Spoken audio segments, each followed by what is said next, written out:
अब डे 21 में हम सीखने वाले रीडिंग CSV फाइल्स। अब CSV फाइल के बारे में आप जानते ही होंगे, नहीं जानते हैं तो कोई बात नहीं, मैं पहले बता देता हूँ। CSV का मतलब होता है कोमा सेपरेटेड वैल्यूज़। भाई ये एक्सेल की तरह ही फाइल होती है। एक्सेल में जैसे हम ओपन करते हैं फाइल्स को, एक्सेल में जैसे डेटा होता है उसी टेबल फॉर्मेट की तरह ये डेटा होता है, बट यहाँ पे इस फाइल को आप नोटपैड में भी ओपन कर सकते हो और ये कोमा सेपरेटेड होता है, मतलब हर एक वैल्यू के बाद कोमा रहता है। हर एक रिकॉर्ड के अंदर जितने भी कॉलम्स है वो कोमा सेपरेटेड में रहते हैं। जैसे ईच रो 1 रिकॉर्ड रहता है, ईच कॉलम 1 फील्ड रहता है और सेपरेटेड बाय कोमास रहता है।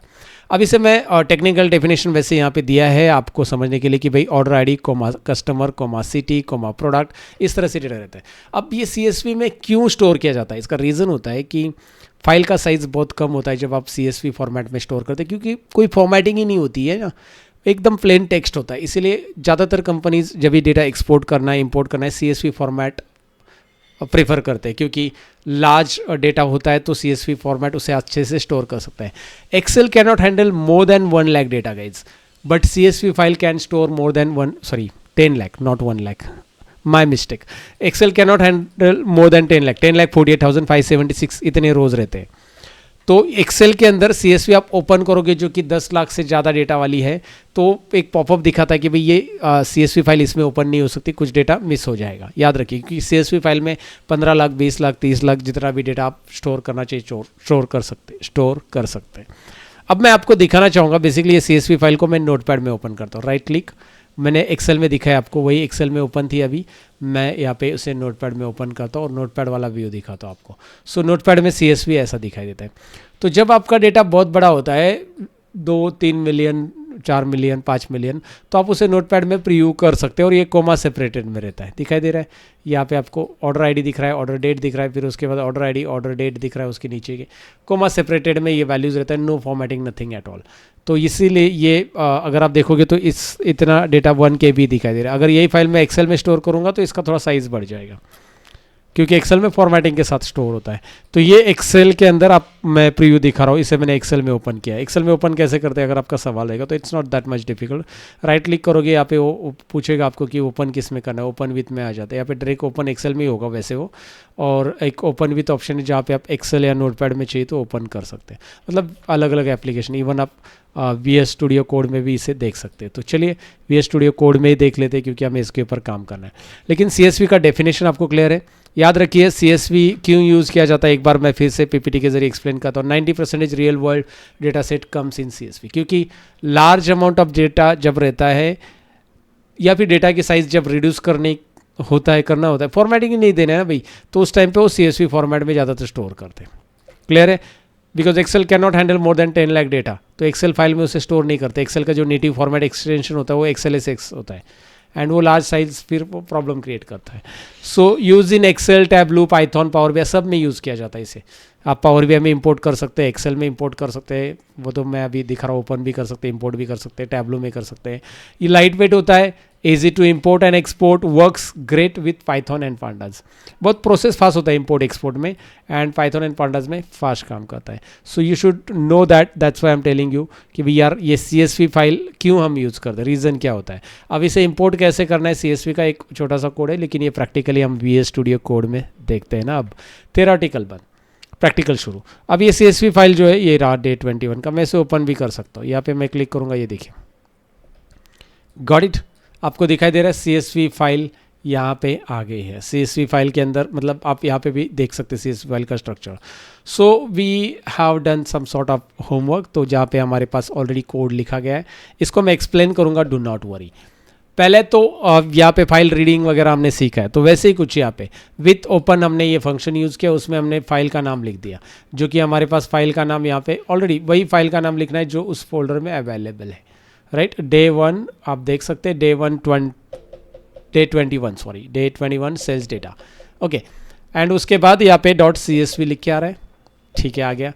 आगे क्या करना है, reader is equal to csv.header, ये यहाँ पे आपको दिखाई दे रहा है, मतलब आपको रीड करनी है उसकी फाइल को, csv.header जो फाइल हमने दी है इसका पाथ आप देखो दोगे कभी जब वो फाइल यहाँ पे अवेलेबल नहीं, उसी फोल्डर में नहीं, जो हमारे टर्मिनल का फोल्डर है यही है ना, तो इसी फोल्डर में अगर है तो कोई पाथ देने की ज़रूरत नहीं, पाथ नहीं है तो पाथ देना है, जो कि मैंने आपको पाथ के बारे में समझाया। इसके ऊपर राइट क्लिक करके आप कॉपी एज अ पाथ कर सकते हैं। यहाँ पे आपको डे 22 दिखाई दे रहा है, वो नहीं लेना है। ये एक्चुअली क्या हुआ है मैं बता देता हूँ। ये डे 22 लेसन में रिकॉर्ड करने के लिए बैठा और डे 21 को मैं चेक कर रहा था, तो पता चला रिकॉर्डिंग में वॉइस इको हो गया, इसलिए मैं रिकॉर्ड कर रहा हूँ। सो या तो ठीक है, कोई बात नहीं। CSV.header मैं यहाँ पे ले चुका हूँ और उसमें आपको F दिखाई दे रहा है। ये F क्या है? F stands for this file, right. ये हमने उसको ऑलरेडी एज दे दिया, ये पूरा का पूरा नाम बार बार यूज़ नहीं करेंगे हम, you know that. As alias क्यों देते हैं हम, तो यहाँ पे हमने ऑलरेडी अलाइज यूज़ किया है F, तो वही F को हम यहाँ पे रीड करेंगे। सो ये फाइल जो है यहाँ पे रीड हो रही है। रीड होने के बाद for row in reader print row, हर एक रो को प्रिंट करे। तो मुझे बस पहले रीड करना है फाइल को, रीड एंटायर CSV। चलो देखते हैं क्या करना पड़ेगा। इसको सेव ऑलरेडी है, Ctrl+N करते हैं। Yes, it is reading the file. जो कंटेंट मैंने अभी दिखाए थे ना यहाँ पे राइट साइड में, ये फाइल में इधर ओपन किया था, यही फाइल में जो ओपन किया था वही कंटेंट आपको इधर अभी टर्मिनल में दिखाई दे रही है, क्योंकि रीड किया उसने पूरा कि भाई ऑर्डर आईडी है और कोमा करके बाकी की चीज़ें हैं। सो नाउ रीडिंग खत्म, आगे बढ़ते हैं। आगे हमें क्या करना है, रीड विथ डिक्श रीडर। अब ये डिक्श रीडर क्या हेल्प करता है आपको? डिक्शनरी रीडर क्या हेल्प करता है आपको? स्पेसिफिक कॉलम को शो करने अलाउ करता है। यहाँ पे हम पूरा रो प्रिंट कर रहे थे, सभी कॉलम प्रिंट हो रहे थे। तो अब मैं चाहता हूँ कि मैं order ID, customer name and payment type, ये 3 प्रिंट करूँ। तो यहाँ पे मैंने क्या लिखा है, जैसे देखिए सिंपल सेम स्टेप्स है। हमने ओपन किया, मतलब फाइल ओपन का सिंटैक्स दे दिया, उसमें अलाइज ऐड कर दिया है, उसको डिक्श रीडर ऐड किया इस बार। पहले हमने बस रीडर ऐड किया था, CSV रीडर, इस बार डिक्शनरी रीडर। तो ये क्या करेगा, फिर रीड करेगा। फिर फॉर लूप ऐड किया, जैसे यहाँ पे भी हमने फॉर लूप ऐड किया था। For loop each row in reader, और हर एक रो को प्रिंट करना है, लेकिन इस बार मैंने दे दिया है इसके अंदर एक कॉलम। तो यहाँ पे इस कॉलम की वैल्यूज आ जाए, साथ में इस कॉलम की आ जाए और इस कॉलम की आ जाए। तो कॉलम में मतलब यहाँ पे मैंने बोला कि रो ऑर्डर आईडी के सारे रोज आ जाए। रो हमने दिया है, याद रखिए, हेडिंग दिया है, ये हेडिंग मतलब ये कॉलम है हमारा। सो उसके सारे रो चाहिए। Then row of customer name, इसके भी चाहिए, एंड रो ऑफ मैंने स्पेसिफिक मेंशन किया। तो अब देखते हैं इसका क्या रिजल्ट आता है। It's very simple now. अब पहले की तरह पूरा डेटा नहीं आएगा, Ctrl+N करते उतना डेटा आएगा जितना कि हम देख रहे हैं। ऑर्डर आईडी आ रहा है, देन उसके बाद Rohit Sharma and then UPI। Are you getting? उतना ही डेटा जो हेडर हमने टाइप किया। मैं यहाँ पे कस्टमर नेम हटा देता हूँ और बस 2 ही कॉलम रख देता हूँ। डायरेक्ट ऑर्डर आईडी के अगेंस्ट मुझे पेमेंट चाहिए। एक बार मैं इसे क्लियर कर देता हूँ, क्लीन, और Ctrl+N कर देता हूँ जी। अब आप देख सकते हैं order ID UPI, right, order ID, okay, order ID UPI, then so on and so forth. So this is what you are getting here. Now I'm going to put this into the comment and now moving to the next. अब हम कुछ calculation करेंगे। देखो, we are using this without pandas. जी हाँ, pandas अभी तक हमने पिक्चर में नहीं लाया।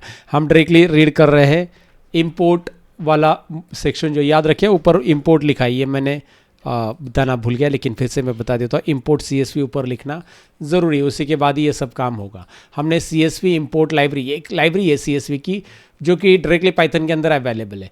सो you need to this one should be like active, नहीं तो इसको कमेंट कर दोगे गड़बड़ हो जाएगा, कोई भी लाइन रीड नहीं कर पाएगी। तो इंपोर्ट CSV लाइब्रेरी ऐड करना ज़रूरी है। And now moving on to the total sales, इसको मैं कमेंट कर देता हूँ। ओके, मुझे टोटल सेल्स निकालना है। तो टोटल सेल्स के लिए डेटा में आ जाते हैं, एक बार एक्सेल में देखते हैं तो अच्छा रहेगा समझने के लिए। मुझे एक्सेल में ओपन करना पड़ेगा इस फाइल को, डायरेक्टली डबल क्लिक करेंगे तो भी ओपन हो जाएगा, यस, एक्सेल में। सो मुझे टोटल सेल्स निकालना है। कैसे आएगी टोटल सेल्स? आपको पता है टोटल सेल्स कैसे आएगी? इन दोनों का मल्टीप्लिकेशन होगा, हमें पता है सतीश जी, इसका और इसका मल्टीप्लिकेशन होगा पहले तो, क्योंकि ये है क्वांटिटी इनटू प्राइस, और उसके बाद इसका टोटल आ जाएगा। एक्सेल में पता है ये टोटल आ रहा है, हम उसे कैसे निकालेंगे उसके अंदर, किसके अंदर, विजुअल बेसिक के अंदर, मतलब हमारे पाइथन के अंदर। पाइथन में कैसे कर सकते हैं इसे प्रैक्टिकली देख लेते हैं। So let's jump into the Python. यहाँ पे सिंपली क्या लिखा गया है आप देख सकते हैं अच्छे से। फाइल को ओपन किया पहले तो आपको पता है, रीडर किया डिक्शनरी रीडर से। यहाँ पे डिक्शनरी रीडर आपको हेल्प करता है क्योंकि आप हर एक कॉलम का हेडिंग पिक कर सकते हैं और उसके रो को ये कर सकते हैं। So for each row in reader total, यहाँ पे टोटल करते समय plus is equal to use किया, दैट इज इंक्रीमेंटल आर्ग्यूमेंट। आपको पता है किस तरह से, सॉरी हम इसे एडिशनल करना चाहते हैं, टोटल के अंदर total is equal to total plus, right, ऐसा करना चाहते हैं। सो ये इस तरह से हमने इसको एडिशन कर दिया, ऑपरेटर को यूज़ किया। नाउ असाइनिंग बोल सकते हैं, हमने असाइन किया इस तरह से। So it's not assigning, I think या इट्स असाइनिंग। हम इसको कैलकुलेशन असाइन करें कि भाई total is equal to total plus, ऐसा होना चाहिए। So it's here, now look at there. So now या अभी यहाँ पे आप देख सकते हो अच्छे से, इंट क्यों यूज़ किया गया है, टाइप कास्टिंग के लिए। इसके अंदर जितने भी वैल्यूज़ है प्राइस के अंदर की, वो न्यूमेरिकल देने के लिए उसको इंट यूज़ किया गया है, राइट। टाइप कास्टिंग याद है ना आपको, इंट रो, प्राइस कॉलम की जितनी भी हर एक रो की वैल्यू है वो मल्टीप्लाई करेंगे हम फिर से क्वांटिटी रो, मतलब हमने पहले मल्टीप्लिकेशन ले लिया यहाँ पे, और मल्टीप्लिकेशन के बाद इसका एडिशन किया गया है टोटल में। तो हर एक मल्टीप्लिकेशन के बाद एडिशन होगा, हर एक मल्टीप्लिकेशन के बाद एडिशन, मतलब पहले हर एक वैल्यू, मैं आपको एक्सेल में दिखाता हूँ, हर एक वैल्यू जो है ये दोनों का मल्टीप्लिकेशन होगा 55,000, फिर इन दोनों का मल्टीप्लिकेशन होगा, फिर इन दोनों का एक दूसरे के साथ एडिशन होगा, फिर इन दोनों का, फिर ये भी उसमें ऐड होगा, ये भी उसमें, क्योंकि ये लूप चल रहा है ना, ये भी उसमें ऐड होगा। तो ये मल्टीप्लिकेशन क्या दिया है हमने यहाँ पे, सिंटैक्स सिंपल है, मल्टीप्लिकेशन में हमने ये दे दिया। क्लियर है, I think you got it, कि बहुत सिंपल है इसको समझना कि मल्टीप्लिकेशन कैसे करते हैं। तो इंट क्यों लिखा गया, टाइप कास्टिंग के लिए। फिर रो क्यों लिखा गया, क्योंकि हर एक रो की वैल्यू प्राइस कॉलम में से उठाए, देन हर एक रो की वैल्यू क्वांटिटी कॉलम में से उठाए, और इसका भी टाइप कास्टिंग, और दोनों के बीच में मल्टीप्लिकेशन साइन है, ये मल्टीप्लाई करते रहेगा और ये टोटल में ऐड होते जाएगा, तो आपका टोटल प्रिंट होगा। और हमारा टोटल कितना आता है देखते हैं। और total is coming year 2,95,500, which is exactly correct to our Excel total. I have shown you previously, I think so. आपको पता है, यहाँ पे आप देख सकते हैं। Is it right? Yes, it is correct. So it means that हमें जो calculations करना था CSV की मदद से, we have done it properly. So CSV file के अंदर मतलब कैलकुलेशन कर सकते हैं पाइथन की मदद से, ऐसा कहना था मुझे। So now I'm gonna comment this one and let's go ahead and filter. अब फिल्टर यहाँ पे कर लेते। फिल्टर कैसे करते हैं? अगेन मैं फिल्टर के लिए एक I am gonna put one variable हो, ये मुंबई, क्योंकि मुझे मुंबई सिटी का डेटा चाहिए। तो मुंबई के अंदर जितना भी फिल्टर होके आ जाए तो वो उसका क्या हो जाए, मैंने एक लिस्ट करके ले लिया, मुंबई करके एक ब्लैंक लिस्ट करके वेरिएबल ले लिया। वेरिएबल लेने के बाद उसमें फाइल ले लिए, उसको डिक्शनरी रीडर से रीड किया, फॉर लूप में डाला, और फॉर लूप के अंदर कंडीशन डाला where city is equal to Mumbai. जहाँ जहाँ सिटी मुंबई है उसी का डेटा फिल्टर हो जाए, लेकिन वो फिल्टर होने के बाद इस वाले वेरिएबल के अंदर अपेंड होते जाए। अपेंड मेथड याद है ना आपको स्ट्रिंग का, मुंबई डॉट अपेंड रो, ये मेथड से क्या होगा, अपेंड होगा एक के नीचे एक, एक के नीचे एक, मुंबई के सारे रिकॉर्ड। एंड रो मैंने बोला एंटायर रो। सो नाउ उसके बाद प्रिंट कर दिया मुंबई को। अब यहाँ पे एक बात याद रखो, जब भी कभी भी आप प्रिंट को देखोगे ना, print it is not inside in the loop, not inside in the if, it is outside, completely outside.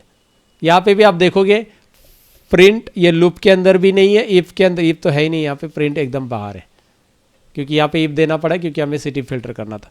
तो मैं एक बार इसको क्लियर कर देता हूँ and I would like to show you the result. I can see only the Rohit Sharma now, जो कि मुंबई से है। रोहित शर्मा मुंबई से ही, वैसे क्रिकेट वाले रोहित शर्मा, और राहुल जैन मुंबई से। Are you getting? यहाँ पे आपको वही रिकॉर्ड दिखाई दे रहा है। अगर आप एक्सेल में भी जाके देखोगे, चलो आपको लग रहा है वेरीफाई करना है, क्रॉस वेरीफाई करना अच्छा है। जब आप पहली बार सीख रहे हो, एक बार ट्रस्ट हो गया तो क्रॉस वेरीफाई करने की ज़रूरत नहीं है। मुंबई मुंबई मुंबई, करेक्ट।